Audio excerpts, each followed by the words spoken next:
ओम नमो भगवते वासुदेवाय। हे भक्तों, जब श्री राम, माता सीता और लक्ष्मण अयोध्या से वन के लिए प्रस्थान कर रहे थे, तब समस्त नगरवासी दुख से व्याकुल होकर उनके साथ साथ चलने लगे। माताएं अपने पुत्रों को पकड़कर विलाप कर रही थीं, वृद्धजन अपने आंसू रोक नहीं पा रहे थे और बालक अपने नायक को जाता देखकर क्रंदन कर रहे थे। हे राजन, श्री राम ने सभी को सांत्वना दी और कहा, हे अयोध्यावासियों, यह मेरे पिता का आदेश है और मैं उनका आदेश शिरोधार्य करता हूँ। धर्म का पालन करना ही मेरा कर्तव्य है। आप सभी अपने घरों को लौट जाएं और अयोध्या की रक्षा करें। हे भक्तों, परंतु नगरवासी श्री राम को अकेले जाने देने को तैयार न थे। वे उनके रथ के साथ चलते रहे जब तक कि गंगा तट न आ गया। वहां निषादराज गोह ने उनका स्वागत किया और अपने निवास पर उन्हें विश्राम हेतु आमंत्रित किया। हे राजन, श्री राम ने निषादराज से स्नेहपूर्वक भेंट की और उनके आतिथ्य को स्वीकार किया। उस रात्रि उन्होंने गंगा किनारे ही विश्राम किया। प्रातःकाल जब श्री राम ने पुनः प्रस्थान करने की इच्छा जताई, तब निषादराज गोह का हृदय भारी हो गया। उन्होंने अत्यंत प्रेम से कहा, हे रघुकुलंदन, मैं आपके बिना नहीं रह सकता, मुझे भी अपने साथ ले चलिए। हे भक्तों, श्री राम ने निषादराज को प्रेम पूर्वक गले लगाया और कहा, हे मित्र, तुम्हारा प्रेम मुझे अत्यंत प्रिय है, परंतु अयोध्या की रक्षा का दायित्व भी तुम्हारा है। मुझे विश्वास है कि तुम धर्म के मार्ग पर चलते हुए अपने कर्तव्यों का पालन करोगे। हे राजन, इसके पश्चात श्री राम, लक्ष्मण और माता सीता ने गंगा पार की और आगे बढ़े।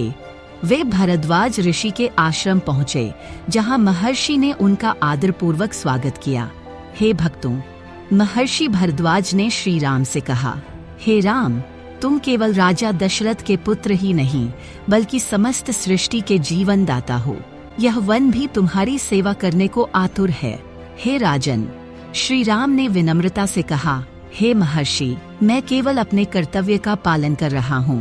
कृपया मुझे उचित स्थान बताइए, जहाँ मैं अपने वनवास के समय निवास कर सकूं।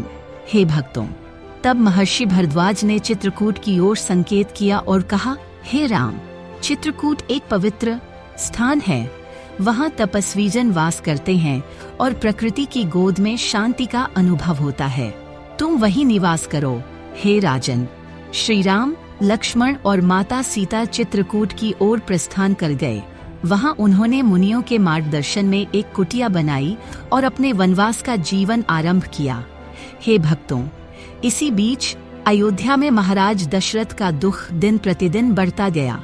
वे श्री राम के वियोग को सहन न कर सके और अंततः उनका निधन हो गया। जब यह समाचार भरत और शत्रुघ्न तक पहुंचा, जो उस समय अपने ननिहाल में थे, तो वे शीघ्रता से अयोध्या लौट आए। हे राजन, भरत ने जब माता कैकेयी से यह सुना कि उनके कारण ही श्री राम को वनवास हुआ और महाराज दशरथ का निधन हुआ, तब उनका हृदय क्रोध और दुख से जल उठा। वे माता कैकेयी से बोले, हे माता, आपने केवल अपने पुत्र के लिए राज्य चाहा था, परंतु आपने पिता को खो दिया और समस्त अयोध्या को शोक में डाल दिया। मैं इस राज्य को नहीं स्वीकार करूंगा। केवल श्री राम ही हमारे सच्चे राजा हैं। हे भक्तों, भरत ने सभी सभासदों को एकत्र किया और श्री राम को वापस लाने का निश्चय किया। वे अपनी माता गुरु वशिष्ठ, अयोध्यावासियों और सेना सहित चित्रकूट की ओर प्रस्थान कर गए। हे राजन, जब श्री राम ने देखा कि भरत, शत्रुघ्न और समस्त अयोध्यावासी उनके पास आए हैं, तो वे आश्चर्यचकित हुए। भरत ने श्री राम के चरण पकड़ लिए और कहा, हे भ्राता, यह राज्य केवल आपके योग्य है। कृपया अयोध्या लौट चलें और अपना धर्म पूरा करें। हे भक्तों, श्री राम ने भरत को स्नेहपूर्वक उठाया और कहा, हे भरत, हमारे पिता ने जो आदेश दिया वह धर्म संगत था। मैं अपने वचन से पीछे नहीं हट सकता। तुम अयोध्या लौट जाओ और मेरे स्थान पर राज्य का संचालन करो। हे राजन, भरत ने श्री राम के चरणों में सिर झुकाकर प्रतिज्ञा की, हे भ्राता, यदि आप अयोध्या नहीं लौटेंगे तो मैं भी राजगद्दी स्वीकार नहीं करूंगा। मैं केवल आपकी चरण पादुका को सिंहासन पर रखूंगा और स्वयं एक तपस्वी की भांति नंदीग्राम में निवास करूंगा, जब तक कि आप वनवास पूर्ण कर अयोध्या न लौटें।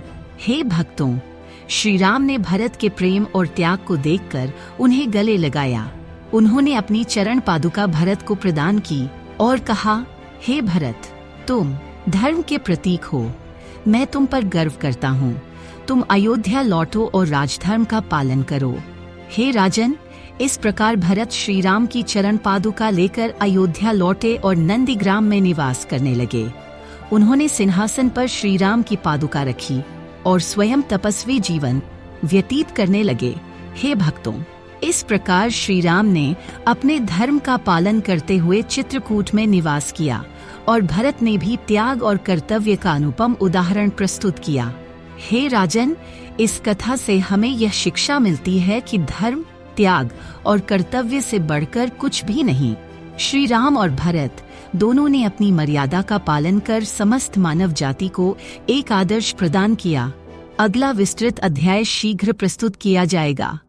हे भक्तों, श्री राम, माता सीता और लक्ष्मण ने चित्रकूट में अपने वनवास का समय बिताना आरंभ किया। वहाँ की प्राकृतिक सुंदरता और शांत वातावरण में उन्होंने तपस्वियों के साथ समय व्यतीत किया, धर्म चर्चा की और साधना में लीन रहे। हे राजन, इस बीच रावण की बहन शूर्पणखा, जो पाताल लोक की निवासी थी, उस वन में आई। उसने श्री राम के रूप और तेज से प्रभावित होकर उन्हें अपने पति के रूप में वरण करने का प्रस्ताव रखा। श्री राम ने विनम्रता से यह कहते हुए उसे अस्वीकार किया कि विवाहित है और अपनी पत्नी के प्रति निष्ठावान है। शूर्पणखा ने लक्ष्मण के समक्ष भी यही प्रस्ताव रखा, जिसे लक्ष्मण ने भी अस्वीकार कर दिया। हे भक्तों, अस्वीकार से क्रोधित होकर शूर्पणखा ने माता सीता पर आक्रमण करने का प्रयास किया। लक्ष्मण ने तत्परता से उसकी नाक और कान काट दिए, जिससे वह अपमानित होकर अपने भाइयों खर और दूषण के पास गई।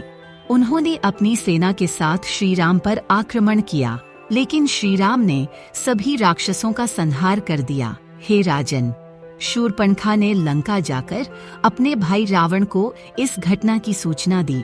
रावण, जो अपनी शक्ति और अहंकार के लिए प्रसिद्ध था, ने श्री राम से प्रतिशोध लेने का निश्चय किया। उसने मारीच नामक राक्षस की सहायता से एक योजना बनाई। मारीच ने स्वर्ण मृग का रूप धारण किया और पंचवटी में श्री राम और माता सीता के निवास स्थान के पास गया। हे भक्तों, माता सीता ने उस सुंदर मृग को देखकर श्री राम से उसे पकड़ने की इच्छा व्यक्त की। श्री राम ने लक्ष्मण को उनकी रक्षा के लिए छोड़कर मृग का पीछा किया। मारीच ने श्री राम के बाण से घायल होकर हे सीते, हे लक्ष्मण की आवाज में पुकारा, जिससे माता सीता चिंतित हो गईं और लक्ष्मण से श्री राम की सहायता के लिए जाने का आग्रह किया। हे राजन, लक्ष्मण ने माता सीता की सुरक्षा के लिए एक लक्ष्मण रेखा खींची और उन्हें उसे पार न करने की सलाह दी। लक्ष्मण के जाने के बाद रावण एक साधु के वेश में आया और माता सीता से भिक्षा मांगने लगा। जब माता सीता ने लक्ष्मण रेखा के भीतर से भिक्षा देने का प्रयास किया, तो रावण ने उन्हें रेखा पार करने के लिए उकसाया। जैसे ही माता सीता ने रेखा पार की, रावण ने अपने असली रूप में आकर उन्हें अपहरण कर लिया और अपने पुष्पक विमान में बैठाकर लंका ले। हे भक्तों, श्री राम और लक्ष्मण जब वापस आए तो उन्होंने माता सीता को गायब पाया और अत्यंत व्याकुल हो गए। उन्होंने वन में हर दिशा में माता सीता की खोज की, लेकिन वे कहीं नहीं मिली।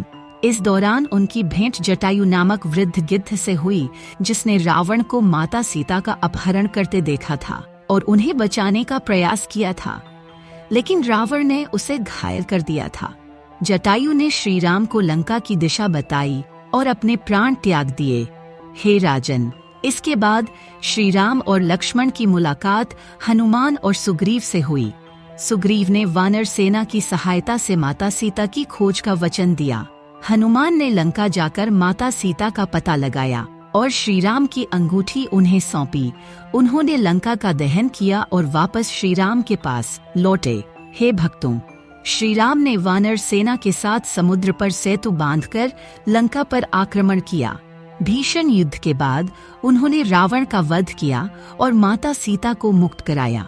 इस प्रकार धर्म की विजय हुई और अधर्म का नाश। हे राजन, इस कथा से हमें यह शिक्षा मिलती है कि सत्य और धर्म के मार्ग पर चलने वाले को अनेक कठिनाइयों का सामना करना पड़ता है, लेकिन अंततः विजय सत्य की ही होती है। अगला विस्तृत अध्याय शीघ्र प्रस्तुत किया जाएगा।